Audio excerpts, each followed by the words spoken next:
What's going on, guys? It's Steve. So the 2017 NBA All-Star starters have been announced, and I'm very excited. Now, when I saw the lineup, not really for the West. The West has changed a while ago.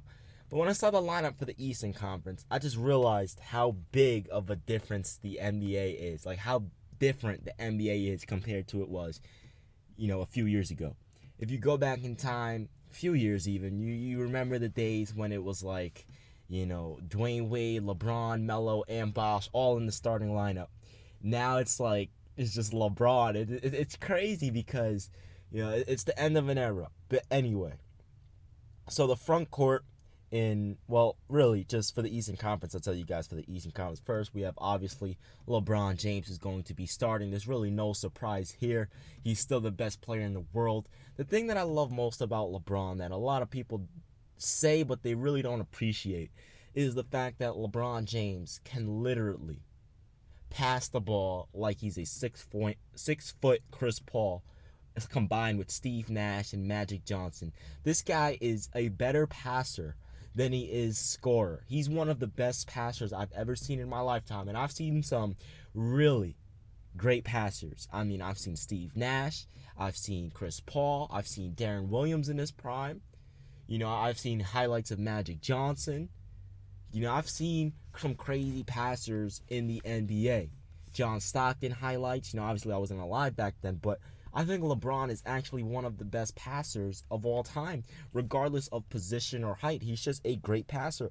And as much as people don't like to admit it, it's true. And this is why I think LeBron James is really so ahead of everyone else in terms of passing. He can score the basketball. He can take over on the defensive end. He's a great all-around player. Just incredible. Next up, Kyrie Irving. Now, a lot of people are upset about Kyrie Irving, and I can kind of agree, but I can also kind of disagree. It's a popularity contest for the most part. Yeah, they changed it up a little bit, but it is a popularity contest. So that is why Kyrie is starting over Isaiah Thomas. Now, when you really look at it, I personally think Isaiah Thomas should be starting over Kyrie Irving in terms of statistics and in terms of helping his team win, because let's be real, it's just Isaiah Thomas, Al Horford, and then they have two really good defenders in Avery Bradley and Jay Crowder. And plus, Avery Bradley is averaging 17 points per game, and then he has Al Horford averaging like 16. So, I mean, he has some help, but not as much help as having the best player in the world on your team and then one of the best big men in the world in the last 5 years in Kevin Love. So Kyrie has more help, which actually hinders his stats a little bit, but at the same time, it covers up for a lot of his, deficiencies. So in terms of that, it helps both of them and it hurts both of them at the same time. For example, Isaiah Thomas puts up better numbers. He's obviously the leader of the Boston Celtics. He's a small package, but a big leader. It's sounding kind of weird, but, and in terms of that, Isaiah Thomas, he's a great player. However, I don't know if you swapped Kyrie and Isaiah Thomas, I don't know if Kyrie would be able to do with what Isaiah Thomas is doing in terms of helping his team win the way they are now. And that's nothing to knock against Kyrie Irving, because Kyrie Irving is a great player.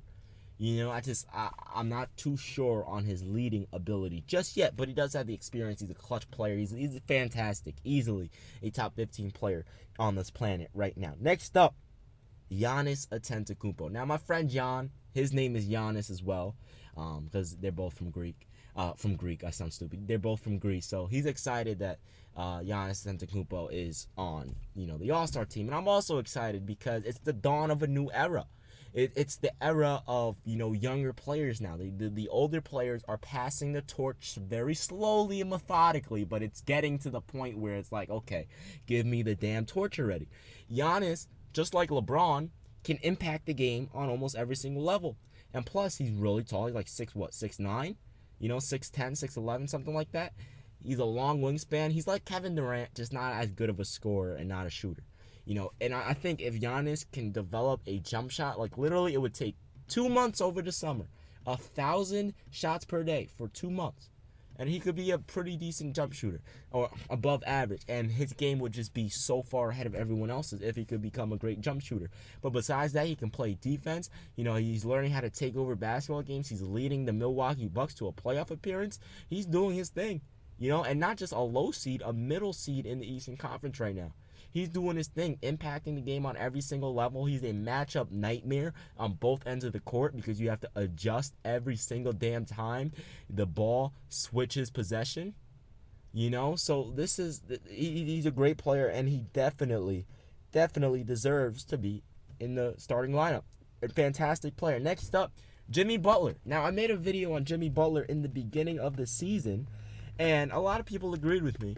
And some people were actually kind of hesitant and like, let's see what he does later on in the season. But Jimmy Butler is a great player. When you look at the players like your LeBrons and your KDs and your Currys, and you see them averaging 25, 5, and 5, all plus, 25 plus, 5 plus, 5 plus, right? You see Jimmy Butler's doing the exact same thing. He just doesn't get the recognition because his team's not doing that well compared to like the Cavs or the Warriors or the Rockets, you know what I mean? However, Jimmy Butler is a great player, a great two-way player at that. He can play lockdown defense. Maybe not. I know people bring this up all the time that, every time he played, not every time, but he got exposed by Carmelo a few times. He got exposed by LeBron a few times, by KD. But he's young, relative to them. And you have to understand that that's going to happen. We can't just come into the consensus and say, oh, LeBron, Melo, Wade, KD, none of them ever got exposed, or Bosh or whoever you want to talk about never got exposed. But if you look at it, go back to, I think, Christmas Day, I think T-Mac and LeBron dueled when LeBron was like 21, 20 years old, something like that. T-Mac exposed LeBron, so obviously Jimmy Butler's not that young, but it happens, it happens. And it's a good thing that it happened because it makes him a better player. It makes him a better player, and he's only going to get better. So I'm excited to see Jimmy Butler in the front court. And my friend John, yet again, is going to be happy again because DeMar DeRozan, now the nickname, he went from DeMar DeFrozen to DeMar DeRozan, who had one of the best scoring starts since Michael Jordan, is in the starting lineup. And I'm excited for the Toronto Raptors because they have a great future with DeMar DeRozan. He's now officially their number one scorer of all time. He surpassed Chris Bosh. And on top of that, the only thing that I'm worried about the Toronto Raptors is one thing: Kyle Lowry's age. Because if you look, Kyle Lowry's been in the league for a long time. I think he's like 31 32 years old. He's an older guy. So that's my only concern about him, because if Kyle Lowry, starts to lose a step, they're going to decline, because Kyle Lowry is having a dominant season right now. They're one of the best backcourts in the NBA at this moment. But DeMar DeRozan, he's having an epic season. He's leading the Raptors to the second seed in the East with help from his point guard in Kyle Lowry. I really hope in the playoffs they show up this year, because 2 years in a row they didn't show up. And I hope they do, because I would love to see them play against, the Boston Celtics in a 7-game series. That would be epic to watch. That game, that would probably go to 7. Isaiah Thomas versus Kyle Lowry. That Avery Bradley versus DeMar DeRozan. It would be epic. It's so weird.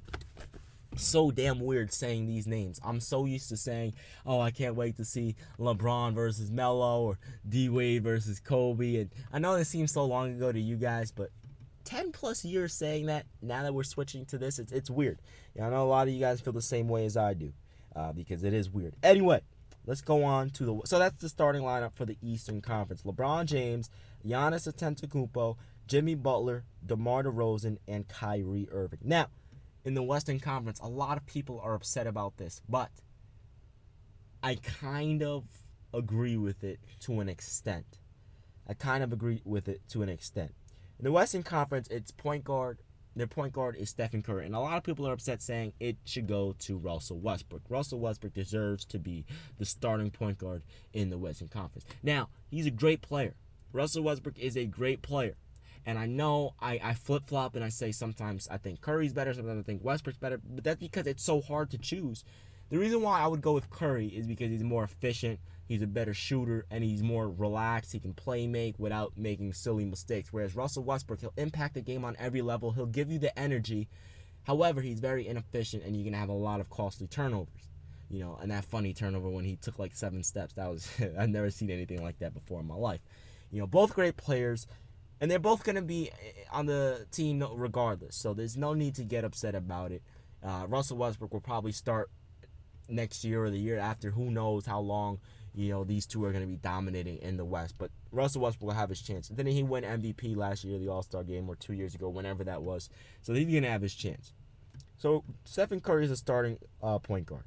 Then we have Kevin Durant, obviously, also in the front. Well, he's in the front court. Then we have Kevin Durant. Kevin Durant is really having an MVP season. I mean, he literally just had 40 points, 10-plus rebounds, and like 3 assists. And he shot like 13 of 16 from the field, missing, I think he shot 5 of 7 from 3. He only missed 1 field goal that was not a 3 that entire game. And the other 2 misses were 3s. That's crazy. He's very efficient. He's reminding me of LeBron James in the 2012-2013 NBA season when LeBron shot 50% from the field, 40% from 3, and 78% from the free throw line. However, Kevin Durant is a way better free throw shooter. I think he's shooting like 87%. So that's crazy. And he can go to 50, 40, 90 because he's done it before in 2012-2013. So I'm excited to see Stephen Curry and Kevin Durant team up. It's going to be very awkward to have KD and Ross on the same team because obviously Russell Westbrook said no, they're not on speaking terms and things like that.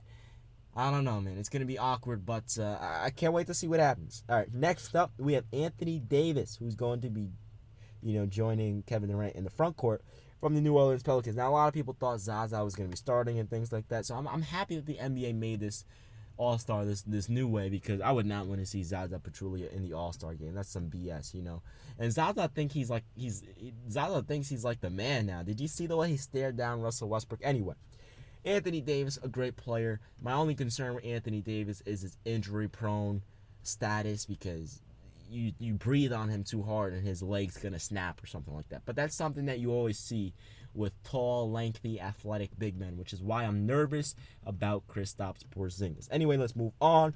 James Harden of the Houston Rockets is having one of the best seasons I've ever seen in my lifetime.